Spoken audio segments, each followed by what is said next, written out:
샬롬, 말씀 읽어주는 김기웅 목사입니다. 오늘도 기대하는 마음과 사모하는 마음을 가지고 하나님의 말씀 함께 읽겠습니다. 디모데전서 5장 1절부터 16절까지의 말씀입니다. 나이 많은 남자를 나무라거나 꾸짖지 마십시오. 그에게는 아버지를 대하듯 말하고 젊은 남자에게는 형제를 대하듯 말하십시오. 나이 많은 여자에게는 어머니를 대하듯 존중하고 젊은 여자에게는 누이를 대하듯 존중하십시오. 가난한 과부들을 보살피십시오. 어떤 과부에게 가족이 있어서 그녀를 돌볼 경우 그들을 가르쳐서 그 가정에 신앙심이 싹트고 받은 사랑의 감사로 보답하게 하십시오. 이것은 하나님이 크게 기뻐하시는 일입니다. 그대는 의지할 데 없는 참 과부에게 말하여 모든 소망을 하나님께 두고 자신의 쓸 것과 다른 사람의 쓸 것을 위해 하나님께 끊임없이 구하게 하십시오. 그러나 사람들의 마음과 지갑을 털어가는 과부가 있다면 그런 사람과는 관계하지 마십시오. 사람들에게 이런 것들을 말해서 그들이 확대 가족 안에서 바르게 처신하게 하십시오. 누구든지 공경에 처한 가족을 돌보지 않은 사람은 믿음을 저버린 자입니다. 그것은 애초에 믿기를 거부하는 것보다 더 악한 행위입니다. 과부 몇 사람을 명단에 올려서 구제하는 특별한 사역을 맡기십시오. 그리고 교회는 그들의 생활비를 지원해 주십시오. 과부로 명단에 올릴 이는 60살이 넘어야 하고 단 한 번 결혼한 사람이어야 합니다. 또한 자녀와 나그네와 지친 그리스도인과 상처 있고 어려움에 처한 사람들을 도운 일로 평판을 얻은 사람이어야 합니다. 젊은 과부는 명단에 올리지 마십시오. 그들은 구제하는 일로 그리스도를 섬기기보다는 남편을 얻으려는 마음이 강해서 명단에 이름이 오르자마자 곧바로 이름을 빼려고 할 것입니다. 그들은 자신들의 약속을 저버리고 점점 더 악화되어 수다와 혼담과 잡담으로 시간을 낭비하기 쉽습니다. 나는 젊은 과부들이 재혼해서 아기를 낳고 가정을 돌봄으로써 헐뜯는 자들에게 흠잡힐 비밀을 주지 않기를 바랍니다. 그들 가운데 몇 사람이 이미 곁길로 빠져 사탄을 쫓아갔습니다. 어떤 여자 그리스도인 집안에 과부들이 있거든 그 교우가 그들을 책임져야 할 것입니다. 그들이 교회의 짐이 되어서는 안 됩니다. 교회는 도움이 필요한 과부들을 보살피느라 이미 손이 모자라는 상태입니다.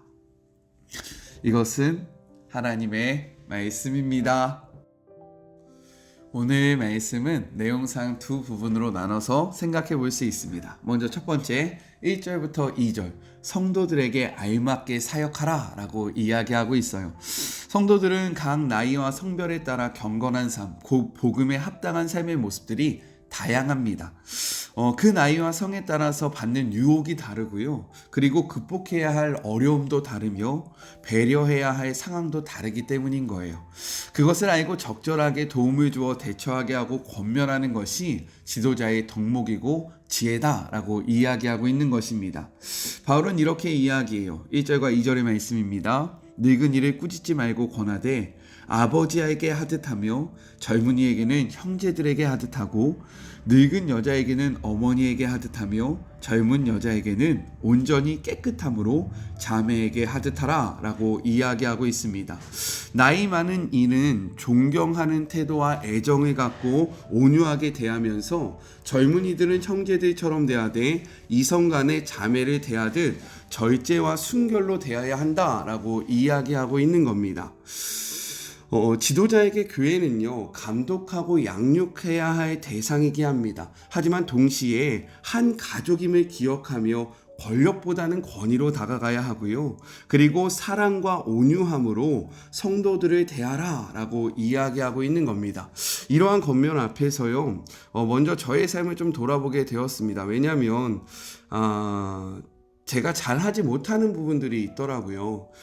이것들이, 그러니까 항상 우리가 말씀을 나눌 때에 이것은 누구에게 주는 말씀이야, 이 사람이 들어야 돼, 나는 그러한 모습보다는 하나님이 나에게 어떠한 말씀을 하시는가, 하나님이 나에게 무엇을 이야기하기를 원하시는가를 깨닫고 실천하는 우리가 되기를 주의 이름으로 축복합니다. 오늘의 본문을 통해서 저도 저의 사역을 좀 돌아보고 저의 모습을 돌아보게 돼서요. 다시 열심히 한번 해보겠습니다. 그래서 첫 번째 적용이에요. 나는 교회 구성원들을 어떻게 대하고 있습니까? 바울의 권면 중에서 나에게 적용되어야 할 부분은 무엇인지 한번 생각해 보았으면 좋겠어요. 둘째, 3절부터 16절 과부를 대하는 자세에 대해서 이야기합니다. 여기서 과부는요, 물론 지금 성경은 과부를 이야기하고 있지만 제가 나중에도 이야기하겠지만 사회적 약자를 대하는 태도라고 생각하면 좋을 것 같습니다. 3절의 말씀을 같이 한번 볼까요? 참 과부인 과부를 존대하라 라고 이야기합니다. 이는요, 과부라고 해서 다 같은 과부가 아니다 라는 뜻입니다. 참 과부가 있고 그렇지 않은 과부가 있다 라는 것을 이야기하고 있는 거예요. 바울은 참 과부에 대해서 이야기하기에 앞서서 과부를 돌볼 책임이 누구에게 있는지를 분명하게 이야기합니다. 교회가 이것을 무조건 감당해야 한다. 교회가 과부를 다 떠안아야 한다라고 이야기하는 것이 아니라 바울은 무엇이라고 이야기하냐면 우선적으로 교회가 아니라 가족들이 이 과부를 책임져야 한다라고 이야기하고 있어요. 4절의 말씀입니다. 만일 어떤 과부에게 자녀나 손자들이 있거든 그들로 먼저 자기 집에서 효를 행하여 부모에게 보답하기를 배우게 하라. 이것이 하나님 앞에서 받으실 만한 것이다 라고 이야기해요.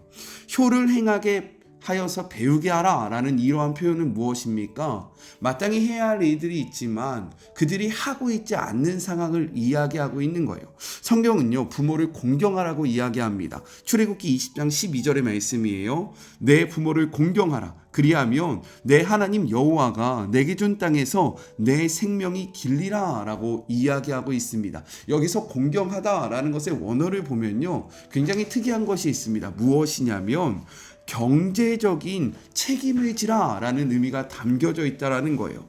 그렇기 때문에 부모를 공경한다라는 것은 부모가 경제적인 책임이 경제적으로 스스로 감당하지 못하는 상황이라면 자녀가 그 역할을 해야 한다라는 것을 의미하고 있는 것입니다.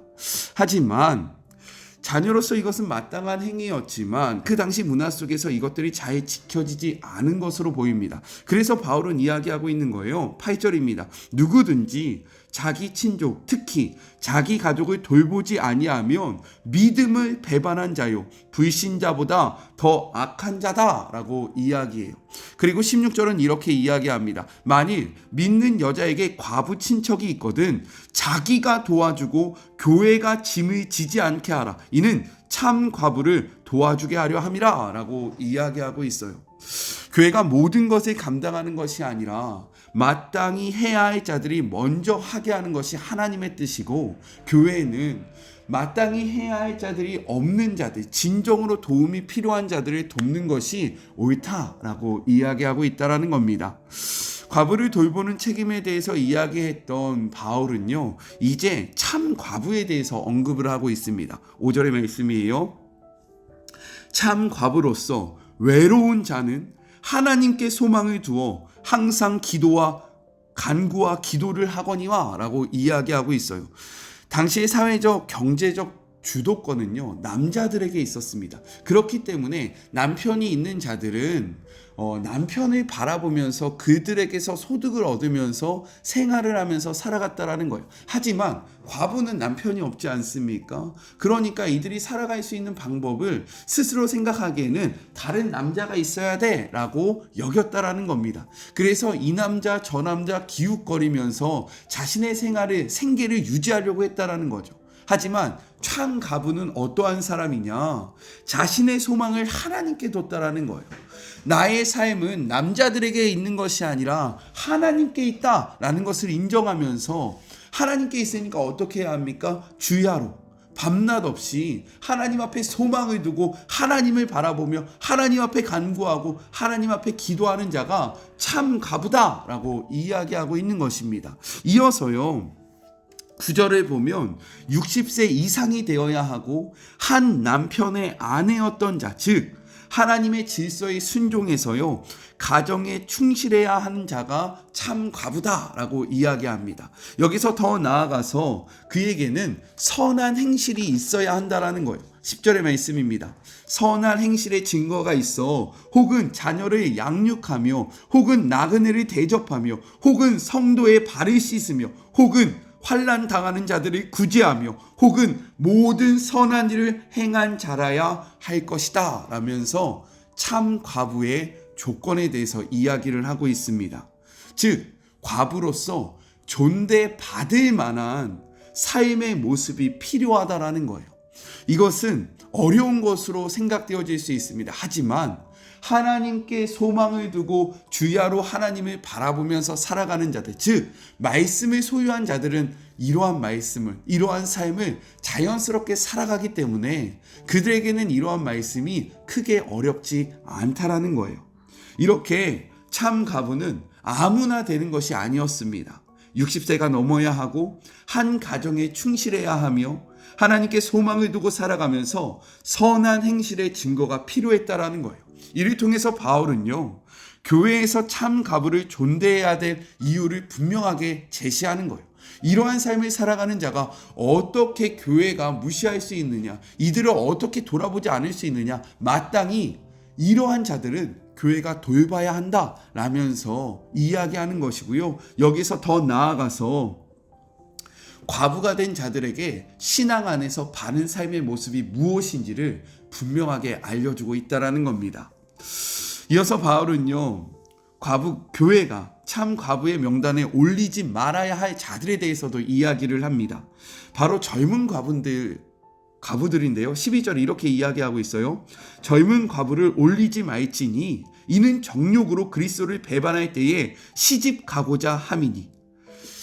젊은 과부를 올리지 말아야 하는 이유는요 정욕으로 그리스도를 배반한다라고 이야기하고 있습니다. 그런데 바울은 14절을 통해서는 이렇게 이야기한다라는 거예요. 그러므로 젊은이는 시집가서 여자를 낳고 아이를 낳고 집을 다스리고 대적에게 비방할 기회를 조금도 주지 말아야 한다라고 이야기합니다. 오히려 과부들에게 재혼할 것을 권하고 있다라는 거예요. 그렇기 때문에 12절에 나오는 이 정욕으로 그리스도를 배반하여 시집가고자 한다라는 이 말은 무엇이냐면 부적절한 관계를 맺는 것을 의미하는 겁니다. 정식적인 결혼을 하는 것이 아니라 내가 나의 소망을 남자에게 두기 위해서, 남자에게 무엇인가를 얻기 위해서 대가를 바라며 아니면 나의 정욕 때문에 이 남자 저 남자 돌아다니면서 부적절한 관계를 하는 것을 경계하고 있다라는 거예요.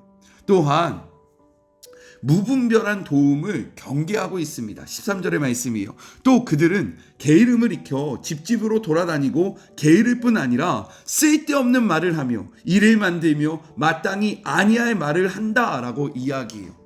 이 말이 무엇입니까? 지나친 복지는요 복지의 대상을 자립하고 독립하게 만드는 것이 아니라 게으름에 빠지게 하고 그들을 다른 허탕한 곳으로 향하게 한다라고 이야기하고 있어요. 그렇기 때문에 우리가 추구해야 하는 복지는요 복지의 대상을 무기력하게 하고 게으름에 빠지게 하는 것이 아니라 스스로 일어나게 하고 자립하게 하고 의지를 가지고 삶을 살 수 있는 힘을 길러주는 그러한 복지를 해야 한다라고 이야기하고 있는 겁니다.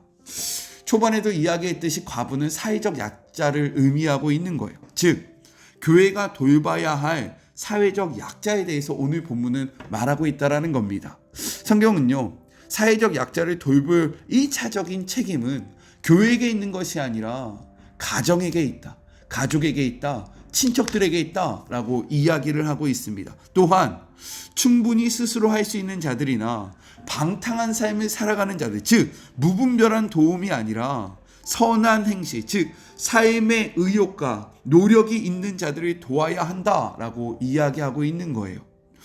이 말씀을 통해서 교회가 그리고 우리가 사회의 약자들을 돕는 태도를 살펴보기를 소망합니다. 그래서 두 번째 적용이에요. 우리 부모님을 어떻게 대하고 계십니까? 나의 삶에는 선한 행실의 증거가 있으십니까? 성경이 말하는 복지의 개념은 무엇이라고 생각하며 나는 다른 이들을 어떻게 도와주고 있습니까? 이것들을 생각해 보시기를 소망해요. 우리 같이 기도할까요? 사랑의 하나님 감사합니다.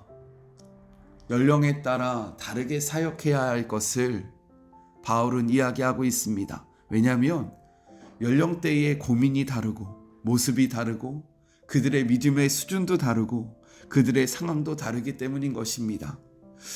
그리고 그들은 목회의 대상이기도 하지만 영적인 한 가족이기에 가족으로서 늙은이들은 부모를 대하듯 젊은이들은 형제를 대하듯 자매들은 여자들은 나의 자매를 대하듯 해야 한다라고 이야기합니다. 이 말씀 앞에 먼저는 저의 삶을 돌아봅니다. 제가 그렇게 하지 못하였음을 솔직하게 고백하며 주님, 앞으로 주의 말씀대로 다시금 잘하기를 소망하오니 붙잡아 주시고 능력 주시고 새롭게 하여 주시옵소서. 또한 과부를 대하는 태도에 대해서 이야기합니다. 참 과부가 있고 거짓 과부가 있다라고 이야기합니다. 참 과부는 하나님을 경외하고 하나님께 소망을 두고 하나님의 말씀대로 살아가는 자들, 그 말씀이 삶의 모습에 나타나는 자들이 되어야 한다라고 이야기하며 무분별한 복지와 무분별한 재정을 막아서야 한다라고 이야기합니다. 그 대신 꼭 필요한 자들에게 주의 교회가 그들을 섬기고 그들을 세워야 한다라는 것을 이야기하고 있습니다. 이 말씀 앞에 각 교회들이 어떻게 사회적 약자를 돕고 있는지, 그리고 우리 가정들이 어떻게 사회적 약자들을 돕고 있는지를 분별하게 하시고 그것들을 바르게 함으로 도움이 필요한 자들, 진정으로 도움을 받아야 할 자들이 도움을 받는, 그리고 그들이 다시금 삶의 자리로 일어설 수 있는 역사가 우리의 삶 속에서 일어나게 하여 주시옵소서. 말씀을 통해서 깨닫게 하여 주심에 감사합니다. 깨달은 말씀을 살아가기를 소망하며 거룩하신 예수 그리스도의 이름으로 간절히 기도드립니다. 아멘. 오늘의 말씀을 통해서 우리의 삶을 돌아보기를 소망합니다. 저는요 또 내일 만나도록 할게요. 사랑하고 주님의 이름으로 축복하면서 오늘 하루도 힘내세요. 우리 내일 만나요. 안녕. 우리 삶의 자리가 시작되는 월요일날 만나요. 안녕. 오늘도 수고하셨습니다.